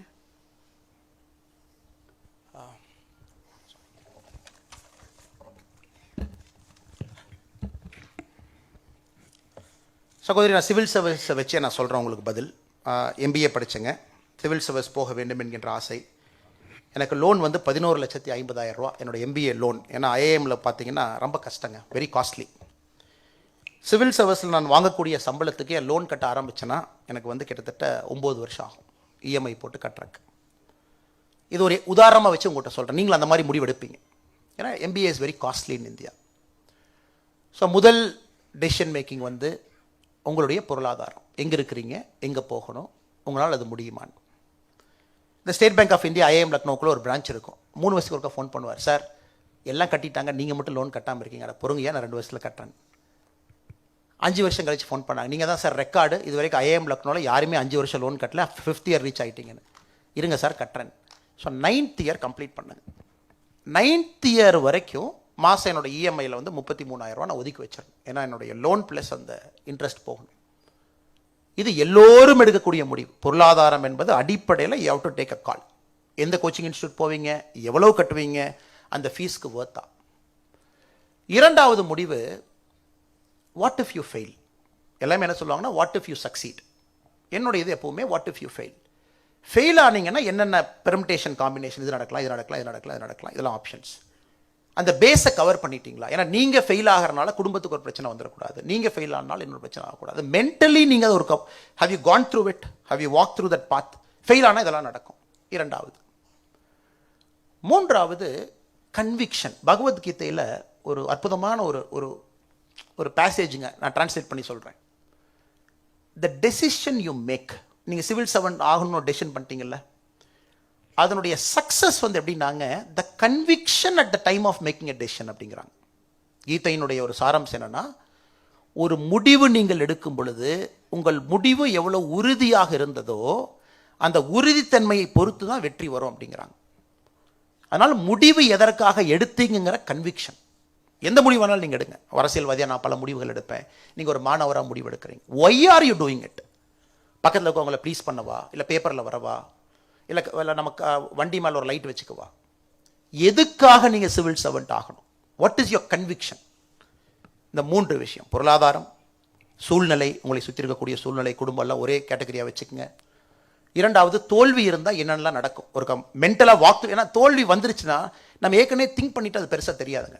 If you walk through it, ஏற்கனவே மென்டலாக விஷுவலைஸ் பண்ணியாச்சு, தோத்தா பரவாயில்ல, அதை ஏற்கனவே விஷுவலைஸ் பண்ணிட்டோம்ல. நீங்கள் விஷுவலைஸ் பண்ணிட்டீங்கன்னா அது தோல்வியாக உங்களுக்கு தெரியாது. மூன்றாவது, கன்விக்ஷன் ஃபார் யுவர் டெசிஷன். எதற்காக அந்த முடிவு எடுக்கிறீங்க, அந்த கன்விக்ஷன் ரொம்ப முக்கியங்க. கன்விக்ஷன் வந்து உண்மையாலுமே கன்விக்ஷன் இருக்குன்னா அது வெற்றி தான். அது வெற்றி தான், கொஞ்சம் டிலே ஆகலாம். இந்த 3ம் என்னுடைய லைஃப்பில் திரும்ப திரும்ப ஐ கீப் சர்க்குலேட்டிங் திங்கிங். நன்றி சகோதரி. Thank you sir. Good morning. I am really happy to see you today sir. And sir, நீங்கள் கண்டிஷனிங் பற்றி சார் சொல்லியிருந்தீங்க sir. To achieve a position and அதுக்கு நிறைய கைடன்ஸ்லாம் இருக்குது, மெனி திங்ஸ்.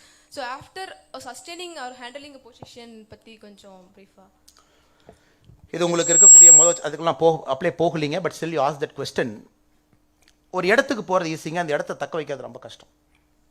இன்றைக்கி நீங்கள் சிவில் சர்வெண்ட்டாக ஒரு மாவட்ட ஆட்சியர் ஆகிட்டீங்க அப்படின்னா, அல்லது ஒரு மாவட்ட காவல்துறை கண்காணிப்பாளர் ஆகிட்டீங்க, அல்லது ஒரு நாட்டினுடைய அம்பாசிடர் ஆகிட்டிங்கன்னா, it is just a matter of 2 years 3 years. அதுக்கப்புறம் நீங்கள் ரோல் மாறித்தாகணும். அதுக்கப்புறம் இன்னொரு பொறுப்புக்கு நீங்கள் போய்த்தாகணும். ஏன்னா எந்த பொறுப்புமே சிவில் சர்வீஸில் உங்களுக்கு நிரந்தரம் கிடையாது. You keep moving and moving. எதுக்காக அந்த கண்டிஷனிங் அப்படிங்கிற வார்த்தையை நான் பயன்படுத்தினாங்க, சில நேரத்தில் நல்ல பொறுப்புக்கு போவீங்க, சோ கால்டு நல்ல பொறுப்பு, எல்லாம் நல்ல பொறுப்பு தான். சில நேரம் தண்ணி இல்லா காடுங்கிற பொறுப்புக்குள்ளே போவீங்க, அதுவும் நல்ல பொறுப்பு தான். பட் உங்களுடைய conditioning is to serve people, it doesn't matter to you. அப்போ என்ன ஆகும், உங்கள் டெசிஷன் மேக்கிங்கே ரொம்ப ஸ்மார்ட்டாக இருக்கும். நீங்கள் யாரையும் ப்ளீஸ் பண்ண போக மாட்டீங்க. அரசியல்வாதிகளோ ஒரு முதலமைச்சரோ அமைச்சரோ நல்லது மட்டும் நம்ம காதில் சொல்லணும், you will not do that. You will say what is right. அதுக்காக தான் திரும்ப திரும்ப கண்டிஷனிங் சொன்னாங்க. அடுத்த 35 வருஷத்துக்கு இப்போ தயாராகிக்குங்க அந்த வார்த்தையை பயன்படுத்தினேன். there's nothing called good post. ஆரம்ப காலத்தில் நாங்கள்லாம் ஏஎஸ்பியாக இருக்கும்போதுங்க, கார்கலாங்கிற ஊரில் ஃபஸ்ட்டு போஸ்டிங்க. உடுப்பி இதில் ஒரு வெஸ்டர்ன் காட்ஸில் இருக்கக்கூடிய சின்ன கிராமம். கஷ்டப்பட்டு நானே என்னுடைய அப்போ திருமணம் ஆயிடுச்சுங்க, நானும் ஒய்ஃபும் போய் டிவி வாங்கிட்டு வந்தோம். டிவி அது பார்த்தீங்கன்னா முதல் நாளே ஃபியூஸ் போயிடுச்சு, ஒரு இடி உழுத்து டிவி போயிடுச்சு. ஏன்னா உங்களுக்கு கிடைக்கிற சம்பளத்தில் 33,500 இங்கே கட்டணும். கஷ்டப்பட்டு வாங்கின டிவி அதுவும் முதல் வார இடியில் அதுவும் போயிடுச்சு. Rural area, extremely rural area. Every thing is discomfort. உங்களுக்கு எவ்ரி திங் இஸ் டிஸ்கம்ஃபர்ட், ரோட்ல இருந்து வேலைகள் எல்லாமே. எதுக்காக இது சொல்கிறேன்னாங்க, இது உங்கள் லைஃப்பில் ரிப்பீட் ஆகிக்கிட்டே இருக்கும் பல இடத்துல. Not every time you get an urban posting, not every time you get Chennai or Bangalore or Hyderabad. இதுக்கு நீங்கள் உங்களை மனதளவில் தயார்படுத்திக்கணும். when I am here for service, இதெல்லாம் எனக்கு வந்து டசன்ட் மேட்டர். உங்கள் சம்பளமும் பார்த்தீங்கன்னாங்க, இன்றைக்கி ஒரு சிவில் சர்வெண்ட்ஸ் நேர்மையாக இருந்தால் என்ன நீங்கள் சாதிக்க முடியும்? நேர்மையாக இருந்தீங்கன்னா நல்ல ஒரு வாழ்க்கை வாழலாம், குழந்தைங்களை நல்லா படிக்க வைக்கலாம், ஒரு வீடு வாங்கலாம். நீங்கள் ரிட்டையர் ஆனதுக்கப்புறம் இன்கம் செக்யூரிட்டி, இவ்வளோதாங்க. ஏன்னா உங்களுக்கு தெரியும், ஒரு சிவில் சர்வெண்ட்டுக்கு மட்டும்தான் இந்தியாவில் தெரியும் நீங்கள் ரிட்டையர் ஆகிற அன்றைக்கி என்ன சம்பளம் நீங்கள் கேல்குலேட் பண்ணிடலாம். கொஞ்சம் பே கமிஷனை பொறுத்து கொஞ்சம் இந்த பக்கம் அந்த பக்கம் மாறும். ஒரு பிஸ்னஸ் மேனுக்கு தெரியாது, எங்கள் யாருக்குமே தெரியாது. உங்களுக்கு தெரியும் உங்கள் சம்பளமே எவ்வளோ வரும்னு உங்களுக்கு தெரியும். அப்போ உங்கள் வாழ்க்கையை அந்த சம்பளத்துக்குள்ளே வாழ ஆரம்பிக்கணும். நீங்கள் உடுத்தக்கூடிய உடை எல்லாமே ஒரு மனிதன் உங்களை பார்த்தாவே ஃபேன்சியாக ஃப்ளாஷியாக இல்லாமல், நம்ம ஒருப்பா கலெக்டர் வந்து ஒரு ரேடோ வாட்ச் கட்டி, கலெக்டர் வந்து ஒரு ஒரு ஒரு ஷூ போட்டு, கலெக்டர் வந்து ஒரு பக்காவாக வந்தாருன்னா ஒரு கிராமத்திலிருந்து வந்த ஒரு எளிய மனிதன் எப்படி உங்களை பார்ப்பாங்க? அதனால் இந்த இதுக்குள்ளே உங்கள் லைஃப் ஸ்டைல் எல்லாமே மாறிடணுங்க. இது இரண்டாவது. மூன்றாவது, இப்போ இருக்கக்கூடிய சூழ்நிலையில் தினமும் உங்களை இம்ப்ரூவ் பண்ணிக்கிட்டே இருக்கணும். ரவி சார் ஒரு இன்ஸ்பிரேஷன். ஏன்னாங்க ரிட்டையர் ஆகிட்டார், டிஜிபியாக ரிட்டையர் ஆகிட்டார். அதுக்கப்புறம் ஒரு ஒன்றுமே இல்லைங்க. அவர் சும்மா ஜாலியாக நார்மலாக இருந்தால் போதும். திரும்ப அவர் ஏதோ ஒரு வீடியோ போடுறாரு, பேசுகிறாரு, தினமலர் நிகழ்ச்சிக்கு வர்றாரு, எல்லா பக்கம் சுற்றுறாருன்னா அவருடைய அறிவு தேடல் இன்னும் இருக்குன்னு தான் நான் பார்க்குறேன். இன்னும் அறிவு தேடல் இருக்குது, இன்னும் கற்றுக்கிறாரு. என்ன அந்த சிரியாவில் என்ன பிரச்சனை, ஏன் சிரியாவில் இவ்வளோ ஆகுது அப்படின்னு பேசுகிறாரு. ரஷ்யா உக்ரைனை பற்றி ஒரு 2 வாரத்துக்கு முன்னாடி ஒரு வீடியோ போட்டிருந்தார். ஏன் அறிவு தேடல் என்ன இருக்குது? மாணவ செல்வங்க கிட்ட அவர் எப்போ ஐபிஎஸ் ஆனாருங்க, இன்னைக்கு வந்து பேசுகிறாருன்னா எவ்வளோ விஷயம் அவர் படிச்சுட்டு வரணும். இன்னைக்கு ஓ இதா பேட்டர்னாப்பா, இதெல்லாம்ப்பா கற்றுக்கிட்டு தானே வர முடியுங்க. அறிவு தேடல் தொடர்ந்து உங்களுக்கு இருக்கணும். Every day you should learn and learn. இந்த மூன்றும் நீங்கள் பண்ண ஆரம்பிச்சிட்டிங்கன்னா என்னை பொறுத்தவரை, first is conditioning, second is you will live your life to the limited standards of what is available to you. ஆடம்பரம் இல்லை, அதுக்குன்னு கீழே இல்லை, நடுத்தரமான ஒரு வாழ்க்கை. மூன்றாவது அறிவு தேடல் தினமும். இது 3 இருந்தால் நீங்கள் எப்படிங்க லைஃப்பில் தோப்பீங்க? எப்படி லைஃப்பில் தோப்பீங்க? தோக்கவே மாட்டீங்களே. You live a good life. இந்த 3 தான் நான் கண்டிஷனிங் அப்படிங்கிற வார்த்தையை பயன்படுத்தினேன். நன்றி, தேங்க்யூ. Hello sir. சார் என் பேர் ராஜஸ்ரீ. சாரி, எங்கே இருக்கிறீங்க சிஸ்டர்? ஓ அங்கே இருக்கீங்க, சாரி. அங்கே பாரு, அங்கே மைக் எடுத்துப்பாங்க. என் பேர் ராஜஸ்ரீ. நான் வந்து அக்ரிகல்ச்சர் கிராஜுவேட், 2019 பேட்ச். இப்போ கரண்ட்டாக வந்து யூபிஎஸ்சி ப்ரிப்ரேஷன் ஸ்டார்ட் பண்ணியிருக்கேன். சைட் பை சைடு ஒரு என்ஜிஓவில் சர்வ் பண்ணிகிட்ருக்கேன், செங்கல்பட்டு கோசம் ரக்ஷனா ட்ரஸ்ட்னு. என்னோட கொஷின் என்னென்னா, நான் வந்து யூபிஎஸ்சி சிவில் சர்வெண்ட் ஆகிட்ட பிறகும் சைட் பை சைடு என்னால் வந்து சர்வ் பண்ண முடியுமா, ஒரு என்ஜிஓவில், ஒரு நான் ப்ராஃபிட் என்ஜிஓவில் சர்வ் பண்ண முடியுமா அப்படின்னு கேட்க தான் சார். ஒன்று, சர்வ் பண்ண முடியுமா முடியாதான்னு சொல்கிற விடங்க அவங்களுக்கு சர்வ் பண்ணுறதுக்கு நேரம் இருக்காது. Simple, you not have time. One. Second வந்து anything that is in conflict with your position நீங்கள் சர்வே பண்ண முடியாதுங்க. ஏன்னா நீங்கள் ஒரு இந்திய அரசு அதிகாரி, தமிழக அரசு அதிகாரி ஆயிட்டீங்கன்னா சில இடத்துல நீங்கள் ஹானரி மெம்பர்ஸாக இருக்கலாம், அலோவ் பண்ணுறாங்க. ஹானரி மெம்பர்ஸாக இருக்கலாம், நீங்கள் அரசுகிட்ட பர்மிஷன் வாங்கணும், ரைட்டிங்கில் வாங்கணும், பெர்மிஷன் வாங்கி நீங்கள் ஹானரி மெம்பர்ஸாக இருக்கலாம். அதில் பொலிட்டிக்கல் கான்ஃப்ளிக்ட் இல்லை, அதில் ஒரு ஃபினான்ஷியல் டிரான்சாக்ஷன் இல்லை, அதில் வந்து கவர்மெண்ட்டோட ஒரு கான்ஃப்ளிக்ட் இல்லை அப்படின்னா அது ஒரு பெரிய பஞ்சாயத்துங்க. பட் நீங்கள் சிவில் சர்வீஸ்குள்ளே போனதுக்கு அப்புறமே நீங்கள் 1008 விஷயங்கள் செய்யணும்னு நினச்சிங்கன்னா அங்கே நீங்கள் நேரம் கொடுக்க முடியாது. முடியும் இல்லைன்னு நான் சொல்லிங்க, அது எந்த ட்ரஸ்ட்டுன்னு பார்க்கணும், அது மாநில அரசு, அதுக்கு வந்து நீங்கள் ரைட்டிங்கில் கேட்கணும். சப்போஸ் நீங்கள் தமிழ்நாட்டில் வேலைக்கு வர்றீங்கன்னா அவங்க அதுக்கு உங்களுக்கு எக்ஸம்ஷன் கொடுக்கணும், நீங்கள் கண்டினியூ பண்ணணும். அதை ட்ரஸ்ட்டை பொறுத்து ட்ரஸ்ட் எப்படி ரெஜிஸ்டர் பண்ணிக்க, அது இஸ் ப்ராசஸ். பட் நான் சொல்கிறதுங்க உங்களுக்கு நேரமே இருக்காதுன்னு சொல்கிறேன். You will do multiple things, you are so busy. அப்போ இந்த ட்ரஸ்ட்லேயே நீங்கள் இருந்தீங்க, அந்த ட்ரஸ்ட்டுக்கும் நீங்கள் ஜஸ்டிஃபை பண்ண முடியாது, நேரம் கொடுக்க முடியாது அவங்களுக்கும். அதனால் civil service is a 24/7 full time role. நீங்கள் எதுவுமே நீங்கள் செய்ய முடியாது. அதனால தான் லீவே ரொம்ப குறைவு. ஏன்னா நீங்கள் ஒரு சென்சிட்டிவ் போஸ்ட்டில் இருக்கீங்க, லா அண்ட் ஆர்டரில் இருக்கீங்க அப்படின்னா நீங்கள் அந்த போஸ்ட்டுக்கு வந்ததுக்கப்புறம் என்ன உங்களுக்கு லீவுங்க? இன்றைக்கி திங்கிங்கே இப்போ எனக்கு 15 சிஎல் இருக்குதுங்க, ஒரு 30 இஎல் இருக்குது, நான் 45 நாள் நான் ஒரு வருஷமும் லீவ் எடுத்துக்கிட்டேங்கன்னா எஸ் உங்களுக்கு கவர்மெண்ட் கொடுக்குறாங்க. ஆனால் நல்ல சிவில் சர்வெண்ட் எடுக்கவே மாட்டான். You see a good civil servant, they will never take. ஏன்னா அதுக்கு தகுந்த மாதிரி அவங்க குடும்பமும் மாறிக்கும், அதுக்கு தகுந்த மாதிரி எல்லாரும் மாறிக்குவாங்க. ஏன்னா you are fully dedicated. Even if you take a break, it's an inconvenience to everybody. அதனால் நீங்கள் முழுமையாக இருப்பீங்க, சர்வீஸ்லேயே தான் இருப்பீங்க, வேறு எதுவும் செய்வதற்கு உங்களுக்கு வாய்ப்பு இல்லை என்பது என்னுடைய தாழ்மையான கருத்து. அதிலும் சில பேர் மல்டிபிள் விஷயம் பண்ணுறாங்க. நான் சமீபத்தில் டெல்லியில் ஒரு ஆஃபீஸரை பார்த்தேன், IPS officer, 2013 batch, sky jumping 74 sky jumping பண்ணியிருக்கார். ரஷ்யா போயிட்டேன் சார், 74 ஸ்கை ஜம்ப் பண்ணிட்டேனார். பரவாயில்ல தம்பி, ஐபிஎஸ் வேலைக்குள்ளேயே நேரத்தை கண்டுபிடிச்சிட்டிங்களானே. பேஷன் சார், சின்ன வயசு இன்ஜினியரிங்லேருந்து பண்ணுறேன், I am able to do. அதில் இருக்காங்க, பீப்புள் ஆர் தேர், நான் இல்லைன்னு சொல்லிங்க. You have to achieve a fine balance. தேங்க்யூங்க. Hello sir. Oh sir, myself Rajalakshmi. எனக்கு ஒரு கொஸ்டின் என்னன்னா, உங்களோட புக்கு ஆக்சுவலாக என்னோட ஃப்ரெண்ட்ஸ் எனக்கு பர்த்டே கிஃப்ட் பண்ணியிருந்தாங்க, ஸ்டெப்பிங் பியாண்ட் ரியல் லைஃப் காக்கின்னு சொல்லிட்டு, ரிவிலேஷன் ஆஃப் ரியல் லைஃப் காக்கின்னு. அதில் நான் ரீட் பண்ணியிருந்தேன், உங்களோட எம்பிஏ எக்ஸாமும் மெயின்ஸ் எக்ஸாமும் சேம் டேல நீங்கள் ஃபேஸ் பண்ணீங்க அப்படின்றது. அது செம்ம பயங்கர ஷாக்கிங்காக இருந்துச்சு. லைக் நீங்கள் எப்படி அந்த பியர் ப்ரெஷர், ஃப்ரஸ்ட்ரேஷன்ஸ் ஹேண்டில் பண்ணீங்க? Because now you have experience it a lot. ஆனால் அந்த டைமில் யூ ஆர் ஆஸ்பிரண்ட். ஒரு ஆஸ்பிரண்ட்டாக இருந்துட்டு அதை ஃபேஸ் பண்ணது எப்படின்றது கொஞ்சம் சொல்ல முடியுமா சார்? சிஸ்டர், சில நேரத்தில் உங்களுக்கு அது வரும், எவ்ரிபடி வில் கெட் தட்.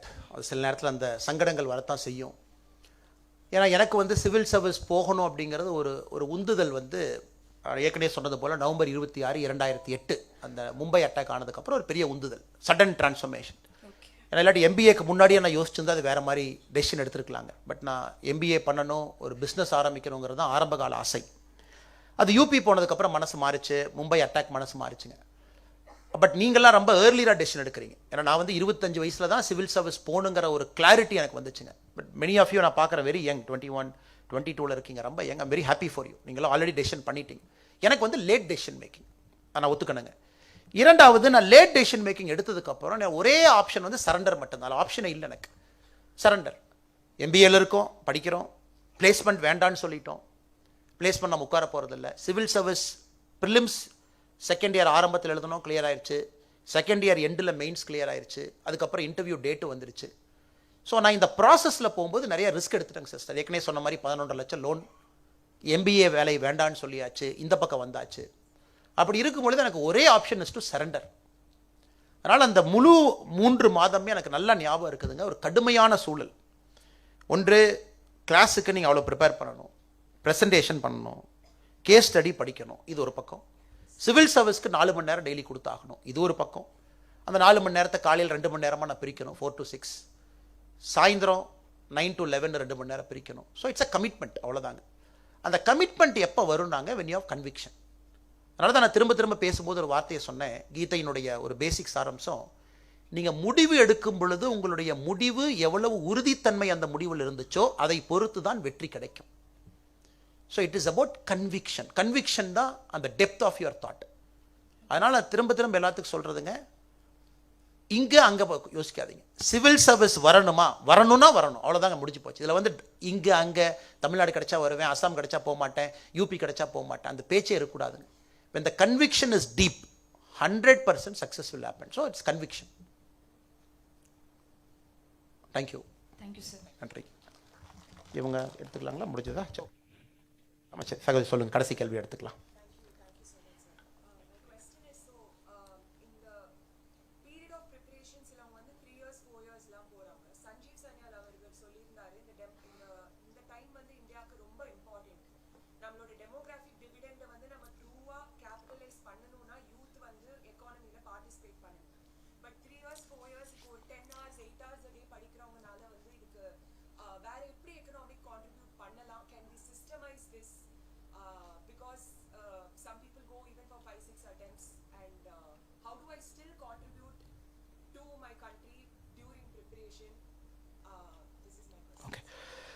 சரியான பதில் வந்து ரவீந்திரன் சார் ரவி சார் அவங்க கொடுப்பாங்க சிஸ்டர். என்னுடைய அறிவு கெட்டின வரைக்கும் நான் அந்த பதில் சொல்ல முயற்சி பண்ணுறேன். இப்போ சிஸ்டருடைய கேள்வி ரொம்ப சிம்பிளுங்க. நாங்கள் 5 வருஷம் ப்ரிப்பேர் பண்ணி 5 வருஷம் ப்ரிப்பரேஷன்லேயே போச்சுன்னா இந்த நாட்டினுடைய வளர்ச்சிக்கு எங்கள் பங்கு என்ன இருக்கும்? எக்கனாமிக்கெலாம் நம்ம பங்கெடுக்க முடியாது.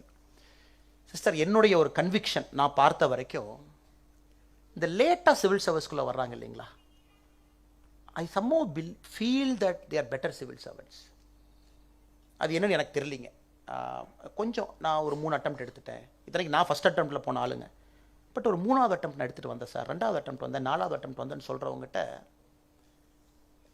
ஒரு சகிப்புத்தன்மையும் ஒரு பரந்த மனப்பக்குவத்தையும் அதிகமாக நான் பார்க்குறேன்.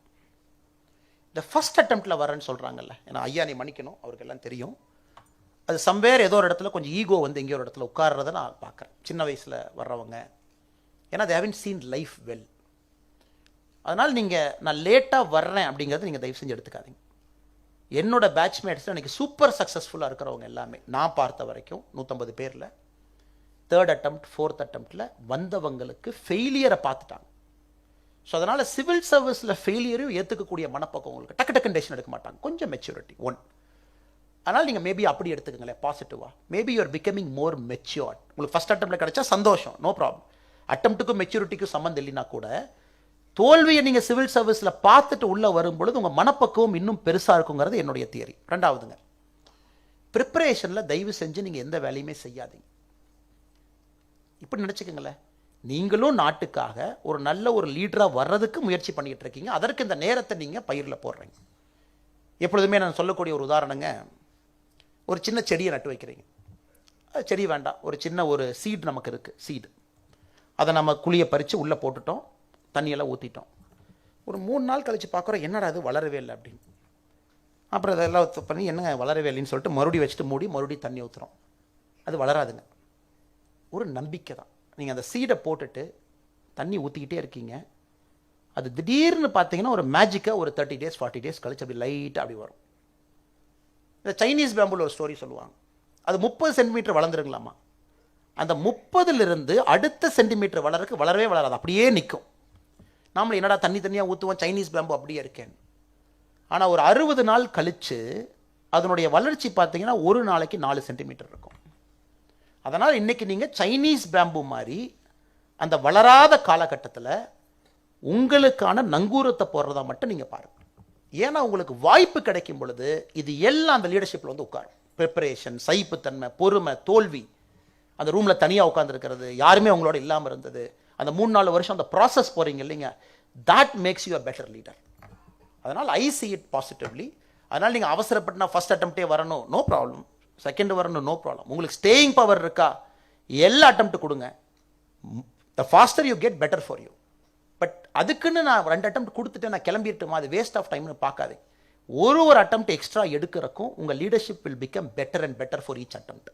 அப்படி பாசிட்டிவாக பாருங்கிறது என் தாழ்மையான கருத்து.